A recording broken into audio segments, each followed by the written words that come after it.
grew up in a very secular Jewish home. I sometimes joke the way we did our festival or way we did anything was could be encapsulated. They tried to kill us. They failed. Let's eat. And that was the essence of my religious upbringing. And I was very secular. And I was raised secular, and it was like very post, you have your truth, and that's your truth. You have your truth, and that's yours. And just the very idea of truth as an overarching, it just never entered my mind. I just didn't believe it. And that's how I was raised and educated. And then I'll real quick, I tell the story, and I've been telling the story for 40 years. And a while back, I got in touch with a friend of mine and said, "Hey, Cliff, I heard you had a vision of Jesus in a pizza parlor or something." And it's not quite what happened. I had been in a pizza parlor in Gainesville, Florida, about the mid 1970s. And I was reading a philosopher, and it just hit me as I was reading this philosopher that, look, there's a reality here. There's something here. There's a world here. And something had to explain the world. I mean, it's here. Something had to explain the universe. And that, whatever it was, that was the truth with the capital T. So the bottom line was I walked out of the pizza parlor. I didn't know Jesus, but I came out realizing that truth had to exist. Now, my realization that truth had to exist was completely separate from the idea that I or anyone could know it. I mean, I knew there's something here, something had to explain it. But whether I or anyone could know it, that was a total different issue. But I do remember I was maybe 21 years old, 1976. I remember walking out of that pizza parlor and walking through the streets of Gainesville, Florida, thinking if it were humanly possible, because I realized it might not be, but I thought if it were humanly possible for me to know this truth, I wanted to know it no matter where it led me, what it cost me, what I had to suffer, what I had to give up. I thought, if I could know it, I wanted to know it. And all I know is about 3 years later, of all the different ways I could have gone, I ended up becoming a Seventh-day Adventist. And that was remarkable because I only knew one Seventh-day Adventist growing up in my life. And he was my dope dealer. I used to buy drugs from him. And this actually does have a happy ending. Like 25 years later, he came back to the Lord and we had lunch at the GC. But the other time, too, in my life, there were two kinds of people I used to hate. I used to hate Christians. And I mean it, and I used to hate vegetarians. I was so carnivorous. I was so into eating meat that I would mock vegetarians and so on and so forth. But anyway, my animosity towards Christianity was a little deeper seated though, because even though I wasn't raised a religious Jew, I mean, for secular Jews, our religion is the Holocaust. I mean, I could have named you every Nazi concentration camp, told you how many Jews they murdered. I couldn't tell you what book of the Bible the Ten Commandments was in.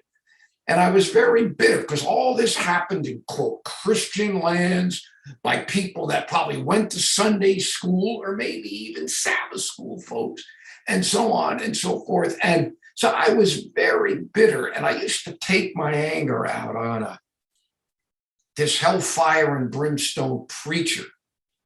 I was at the University of Florida, and he used to come to the University of Florida and stand out there and preach and he'd get a crowd of students around him. And I used to sometimes get in the center of that circle, get in his face, curse him, curse his Bible, curse his mother. He used to swear, he swore there was no hope for me. If he damned me to hell once, he damned me to hell 1,000 times. And this went on for a couple of years till I graduated. And at this point of my life, I had one goal and one goal alone in my life. I was going to be a novelist or nothing. I mean, I got writers and editors in my family, and I had started a novel my senior year at college. And the novel consumed me. Nothing else mattered to me other than the book. I mean, it just was my life. I poured everything into it. So I started it my senior year of college. Then I graduated. And then I went back home to Miami Beach. I grew up Miami Beach, and I was working on the novel at home. And then I decided, yeah, I'm going to go to Europe and work on the novel in Europe, because I had been to Europe before. Part of it took place in Europe. And so I just go over to Europe. And I have to skip some of this, but I wound up one day over there. I was in Athens, Greece. And I really didn't know where I was going to go, what I was going to do. And because I wanted to find a job and, work on the book. Well, I thought I had a connection in Athens. It didn't work out. And so I went to sleep. I found some bushes near a wall. And I went to sleep. And that night I had a dream. And I dreamt that I was in Athens sleeping in the bushes. And then I dreamed that I woke up.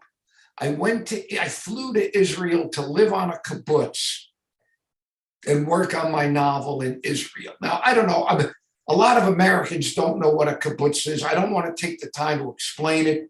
I'll throw out one word. It's a horrible word, but it's the closest I could catch without getting into it. Think of a commune, okay? It's really a terrible analogy. But anyway, I'm on this kibbutz, and then that's my dream.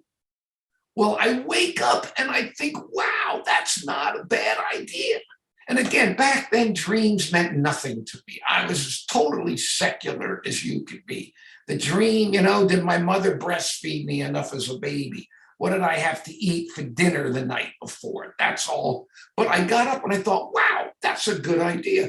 So I follow the dream and I fly to Israel that day. And I get on this kibbutz out in the middle of the Galilee. And I love it. I work on my novel. And that's it. I work 30 hours a week, but all that matters is I'm working on my novel.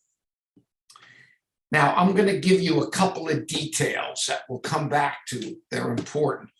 When I was working on the novel, I did a lot of reading, and I still do a lot of reading, and I read poetry. I mean, I still got a poetry book. I've always got a poetry book around me somewhere. And there was one book of poetry by this woman named Sylvia Plath that really nothing had impacted me more than this book of poetry by Sylvia Plath. And then also when I was on the kibbutz, so remember Sylvia Plath. And when I was on the kibbutz, I had a blonde Danish girlfriend. Her name was Tina. Now, these seem like little details, but remember Sylvia Plath and Tina. Well, I'm on this kibbutz, I'm working on my novel. And who should show up but a group of like 15 fundamentalist Christians from America? They're these evangelicals, and God bless them, they love the Lord, but they're really into the Jews and Israel and all the prophecies. They're dispensationalists. I mean, there are millions of different versions. And, they're there to be a silent witness to the Jews, because the Jews got to be converted before the Antichrist comes. And 200 million man Chinese army invades Israel and the church is raptured, all that. We know it's silliness, but there were serious people, and they were there to kind of try to witness quietly. Well, I was rather angry. I'm in Israel. I wanted to get away from these people, and now there's a bunch there, and I harangued them for a while. I had a lot of experience haranguing Christians And then eventually the Jews on the kibbutz told me, look, just leave these people alone. Leave them alone. They're hard workers, and so on. And we're going to throw you out of here if you don't stop. Because I made quite a ruckus. Well, anyway, I left them alone, and I actually got friendly with them, and they had some positive influence on me. Well, I'm on the kibbutz about a year, and I decide I'm going to go back to Europe and work on my novel in Europe. And I leave and I hitchhike up to Copenhagen, and I'm hanging around there. And at one point, I'm in this little area that was going to stay in. It was like this military barracks that had been abandoned by the military, and all these hippies and all these squatters moved there. And I thought I was going to stay there, and this would be some of the background for my novel. I had put about 2 years into the novel now. Nothing else mattered. Well, the place actually turned out to be kind of stanky and sleazy. And I'm there like 2 days, and I'm walking through this courtyard. And I hear this woman screaming, and I look over, and some girl's on the ground. This guy's beating on her, and I just think, I don't want to get involved in this, so I try to walk away, but my conscience bothers me. So I walk over, and as soon as I walk over, he stops beating on her. She gets up and leaves. And I think, I did my good deed for the day. And I start to walk away, and the guy just turns around, not looking, and punches me in the mouth. Okay. Well, I'm not all that big. I'm not all that strong. I mean, college, I weighed 159 pounds, dripping wet. But I boxed in college. I was a boxer, and mostly I boxed on a bag. I got in the boxing ring one time and just went back to the bag because the bag never hit me back. But anyway, this guy punches me. Why don't I just turn around and I just lay him out? Okay. I mean, I was a bot. I mean, he was some strung out little junkie, but he knocked my glasses off. And I mean, I can't see. They won't even do LASIK on me. They know they can't really fix me all the way. And I was afraid I was going to be groping around in the mud for my glasses, and this guy get up. So I grab him by the head and I say, find my glasses, and finds my glasses. And then I take him, I throw him on the ground or whatever. And then I happen to have a weak knee and a weak back. And the moment I threw him on the ground, both gave out on me. And then he gets up and he pulls a knife and says, I'm going to kill you, man. And so it's like Keystone Cops. I'm running down the street selling help, police, help. And I didn't do my back any good. And this guy's swinging the knife. But the bottom line, the police come and they take him to the station. And anyway, an hour later, they have to let him go because according to Danish law, the knife wasn't long enough to make an arrest. So anyway, my knee's hurting me, my back's hurting me, and now I'm scared because I'm back in that area. This guy's going to finish the fight. And then on top of this, I had a friend who lived in a real swanky part of town. And I used to visit him. And this guy was heavy into the occult, heavy into spiritualism. And it was all this weird stuff in his place. And he was so messed up. This guy used to sit in a chair for days. He would urinate on himself and he'd just scream and yell and stomp and howl. And I don't know what to do. And I don't know anything. And I finally looked at this guy and said, hey, man, if this guy needs anything, I said, hey, man, have you ever thought about Jesus? Okay. And I'll never forget when I said the name Jesus, he stopped and he looks up at me with like one eye. Don't ask me what that is. And he says, 20 years ago, I asked for Jesus. Instead, I got the devil. Okay. Well, back then, folks, Jesus, devil, Buddha, Moses, the good tooth fairy, Santa Claus. It was all the same to me, but that guy said that it freaked me out and I left. The point is things weren't going great for me there. And I ended up leaving and I go to Paris and I'm in Paris and I'm just lonely and things are not going, issues I'm struggling with. And I'm just kind of going down, down, down. And it was the only time in my life I thought, okay, Cliff, you could do A, you could do B, or you could kill yourself. And there was the Eiffel Tower. And a thought popped into my mind. You could just jump off the Eiffel Tower. And the moment I had that thought, this other thought kind of, boop, came in and knocked that thought out. And the thought was, hang on, because maybe this Jesus stuff is true. And yet the moment I said that, I cursed myself. I said, look at you. Your whole life, you believed religious people were weak. Oh, they couldn't handle the hard knocks of life. So they had their little Jesus and they prayed to and they sang their songs and their invisible bunny rap. I mean, I just thought it was bleh. I thought it was the weakest crutch could be. I could imagine. I had nothing but utter disdain for that. And then I'm thinking, and now for the first time in your own miserable existence, you feel like you can't handle it. And you're going to reach out to some God to make you feel better, whether he existed or not. I remember thinking, no way. I was too honest a seeker for truth to reach out and believe a lie, no matter how good the lie made me feel. In other words, I would have rather have jumped off the Eiffel Tower dead rather than live a lie. And I remember I stopped. And whether I shook a fist up in the sky or not, I don't know. And it's funny because I only found out later that what the Bible says, Greeks seek for wisdom, Jews seek for a sign. And I stopped and said, God, if you exist, if you're there, I need a sign. Otherwise, I'm never going to believe ever. And with that, I left. And I went back to Israel. And I went back to visit my old kibbutz. And I told some of the Christians what happened in Paris. And I said, I asked God for a sign. And someone said, well, if you ask for a sign, he'll show it to you. All right, fine. Well, whatever. Anyway, I went back to my old kibbutz and they wouldn't let me back on. Okay, I wanted to go back to Israel and continue to work on my novel. So they wouldn't let me back on my kibbutz. So I thought, all right, I'm going to have to find another kibbutz to go work on my novel.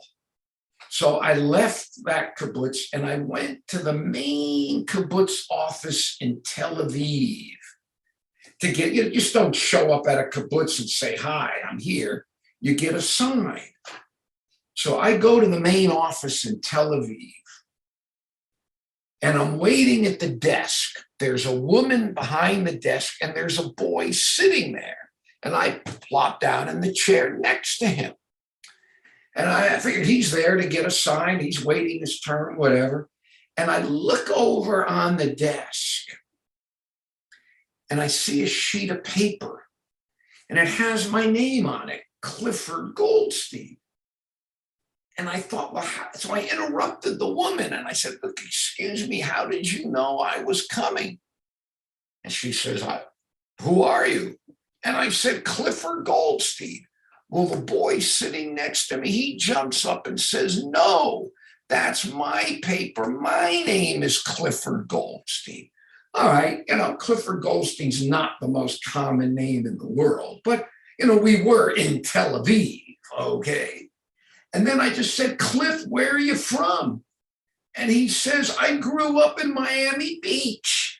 And when I told my mother the story, she said she remembered when I was a little kid, pediatrician bills for him used to come to our house and she'd send them back to the doctor. So he was there, Clifford Goldstein from Miami Beach, and he was there to get assigned to a kibbutz.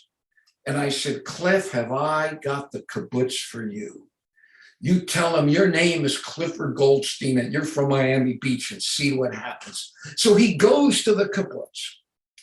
Well, anyway, I'm not getting my act together. I wander from a couple kibbutzim and then I said, I'm going to go back to the States. But before I go back to the States, I'm going to go to my old kibbutz to pay a visit. And I get to the kibbutz, and of all the different rooms that they put volunteers in, Clifford Goldstein was in the same room that I had been in. And there were 2 beds in the room. And he was sleeping in the same room, in the same bed that I had been in. So I'm sitting there at the foot of the bed or the head of the bed, and I'm talking to him, and we're laughing about this. It's a little bizarre. And I look up on the bookshelf over the bed, because I was a writer and I did a lot of reading. And I mean, you just read. And when I left to go to Europe, Israel, I left all my books on the bookshelf. And I saw a number of my books there. And I said, "Hey, Cliff, you like my books?" And he goes, "What are you talking about?" He said, "Those are all my books." Now, I said, "No way." And I reach up for the book of poetry by Sylvia Plath.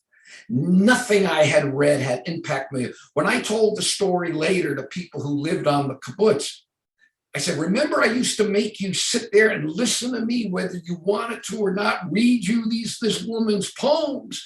Well, that was the book he had. And I thought, who reads this kind of stuff? And I looked at Clifford Goldstein and said, "Cliff, are you a writer?" And he says, "I've come to Israel and I'm thinking about being a writer." Okay, then we're talking about this. And this girl walks into the room. I never saw her before. It's his girlfriend. She's blonde. She's from Denmark. And her name is Tina. Okay? So it's like, now what do you do with this? It's like, what do you do with this? And I went down and I told the Christians, and they knew what was going on. And one of them said, "Cliff, you're asking God for signs." He says, "What more do you want, man?" He goes, "Man, the Lord's calling you by name." Now, when he said that to me, I have to admit, I sat there and I thought about this. And it was like, wow, I knew this couldn't be a coincidence. And yet I still didn't. But the bottom line was, these Christians whom I harangued and harassed for that whole year there, they took me out of the Jordan River. They baptized me. They gave me a Bible, and I came back to the States. Now, the only problem was I was really no more born again than a corpse, okay? I mean, it was heavy meeting my double. And I knew there was something else out there. They gave me the Bible, and I couldn't get past the talking snake story. I mean, I tried to read it, but anyway, I'm back. All I know is I'm working on my novel, 2.5 years practically now in my book. Now, I want to backtrack a little and bring something in. When I was on the kibbutz, I would lay down and take a nap, and I'd have this strange tingling, and it would roll up my body, and I'd feel this pounding in my head. And each time I took a nap, this would happen. And I had the sensation I was going through a wind tunnel, and it was just, it was very frightening. And every time it happened, I pushed it aside. And then I get back to the States, and I'm back in Gainesville. I'm working on my novel. As I said, I got my Bible, but I'm no more. I had no relationship with God. I knew there was something out there. And then I said to myself, next time this kind of cultic experience occurs, don't fight it, okay? So I lay down one afternoon to take a nap, and the sense, this rolling up in my body and this pounding in my head. And the next thing I know is zoosh. I feel myself go right out of my body. And next thing I know, I'm floating in the air in this gray, crackly mist outside the second-story apartment of some friends of mine who are into a guru. Well, the next thing I know, boom, I'm back in my body. Now, please, folks, I'm an Adventist today. I understand today there's no such thing as a separate conscious soul existing. I understand that now. but I knew nothing about that then. And I was utterly convinced that that was my soul leaving my body. And I thought, wow, maybe here, the occult, spiritualism, this is the truth that I've been looking for. So I decided, I read my Bible, but nothing happened. I had no relationship with God. So I decide I'm going to study the occult. And I go to the library the next day to get a book on the occult. And I'm a starving writer, and I needed a job. And what will a man give for his soul? There was a health food store. And even though I didn't really like vegetarians very much, I needed a job. So I go over to the health food store, and the store was closed. The guy came out, we talked, and I mentioned to him what I was into, and he says, "What?" And he pulls me in the health food store and he locks the door. And then he starts warning me about my occult experiences. This is demonic, you're being deceived. Well, telling me about the devil. He might as well told me Santa wouldn't come down the chimney if, I was a bad boy. But he says, read this book. I'm a writer, so I'll read anything. So he gives me a book. And I go over to the library at the University of Florida. And I wasn't in school, so I couldn't check anything out. But I go and I get a book on the occult. And I sit there and I read the first chapter. First time in my life ever doing anything like this. And I even practiced the first technique. First time anything like this. And then I'm going to have to go put the book back on the shelf because I said I couldn't check it out. So I'm walking through the library, and literally for the first time in my life, in one hand, I got this book on the occult. And literally, first time in my life in the other, the book the guy handed me in the health food store. Occult book in one hand, Great Controversy in the other. And I was clueless. I knew nothing about what was going on. And I started reading Great Controversy. I hadn't gotten anywhere near up to the cult stuff yet. Well, anyway, about 2 nights later, I'm walking back to my room to work on my novel. Put 2.5 years of my life in it. Nothing mattered to me more than this book. It was my life. Had you asked me at that time, did I believe in God? Did I believe in Jesus? Yeah, I knew there was something else out there. And I wasn't hostile to Christianity anymore. I'd been baptized. But, really my interest now was in the occult stuff. And this is really spooky, as I was working on my novel, I started to weave a little bit of the occult stuff into the novel. In other words, I started writing about the occult and my experience there. Anyway, I go back to my room, 2.5 years of my life on the novel. I sit down to work on it. And then for some reason, again, between meeting my double and the occult stuff, I knew there was more. There was a spiritual side of me.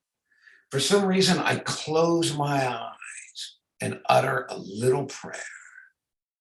I didn't know who I was praying to. I don't think it lasted more than 5 seconds.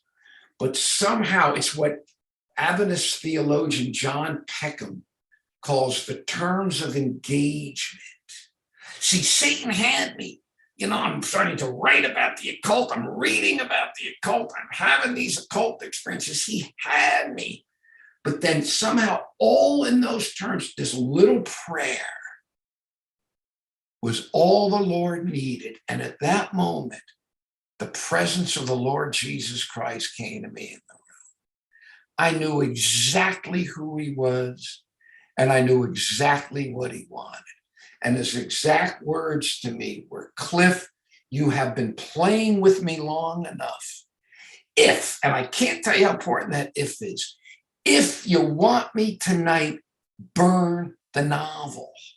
And see, at that instant, he showed me that novel was my God. I mean, I never read anything, you shall have no other gods before me. I didn't know that. I never, I didn't know anything in the Bible. But at that moment, I knew that was what was going on. He showed me clearly. And I said, God, please let me, I'll finish the book and then I'll give my life to you. If you want me tonight, burn the novel. I said, God, please, I'll write it all to your glory. If you want me tonight, burn the novel. Then finally I said, all right, God, can't we just put this away and deal with it another time? If you want me tonight, burn the book. Well, I mean, I could have slit my throat easier than I had nothing. I poured everything into that book. It was my, you can't imagine how just totally fanatically dedicated to this thing. Nothing else mattered. And it was my God.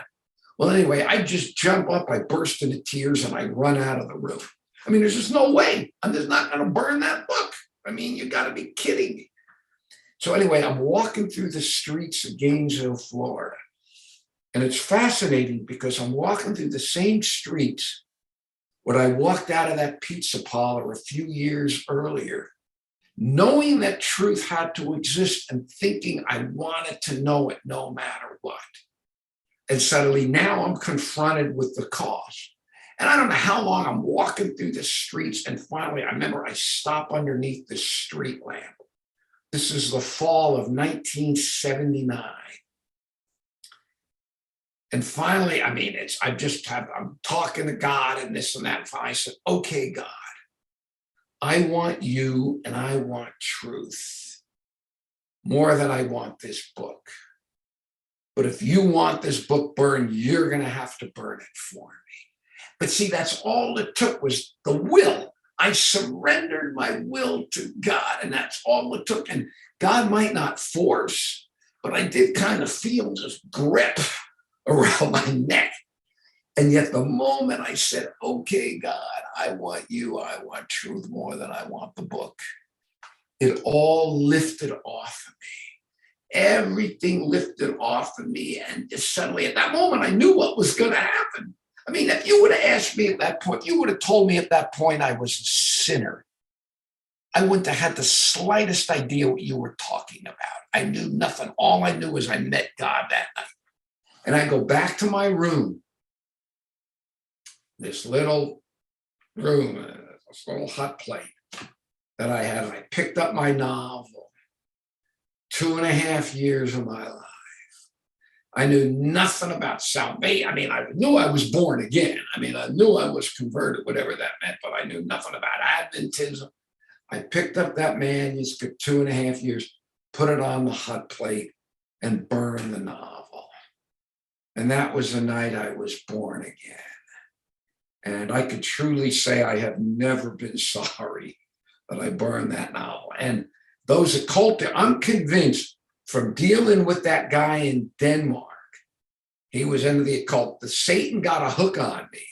And he, Satan's religious, he's spiritual. He said, Goldstein's getting spiritual, I'll give him something spiritual. You read these stories about near-death experiences. They leave their body, they float out, they meet their dead relatives. That's exactly what I thought I had experienced. I believe it was all demonic hallucinations. Satan was just duping me. But the moment I gave my heart to the Lord that night, they never came back. And that preacher I used to harangue, he came back to Gainesville. And I got right in the center of the circle, right on his heels, as I used to do. Only instead of hassling him and cursing with him, I witnessed to the crowd. Many of them who remembered me as the guy that used to harangue him. And anyway, those people were Adventists in a health food store, and I'm studying with them. And then, about a month or two later, I'm standing in front of the health food store. And this car drives by.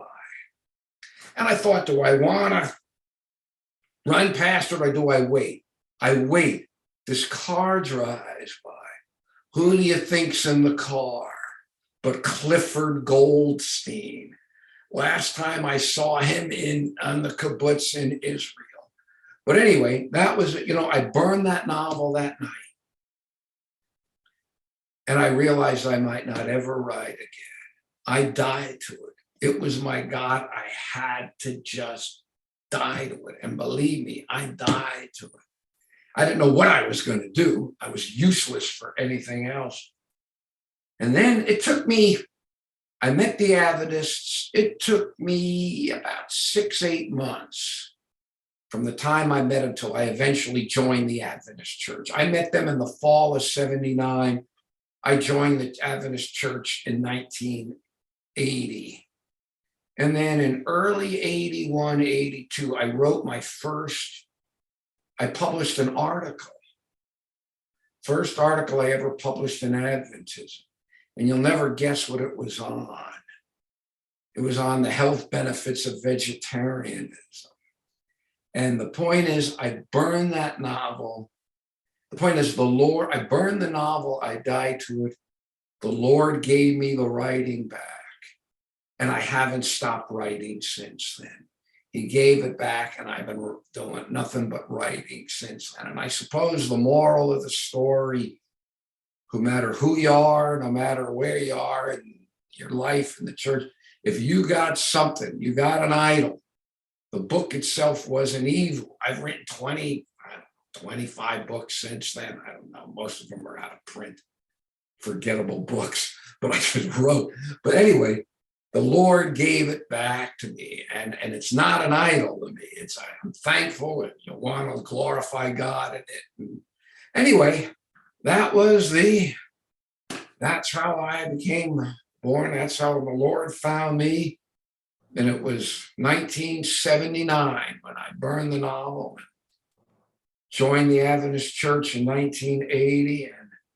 And then it's a whole other story. I went to the GC in 1984, and I've been there ever since. I work there now. I'm just telecommuting. So anyway, that's sort of the highlights of it. And you said that there would be some questions and answers, and I'm definitely open for that.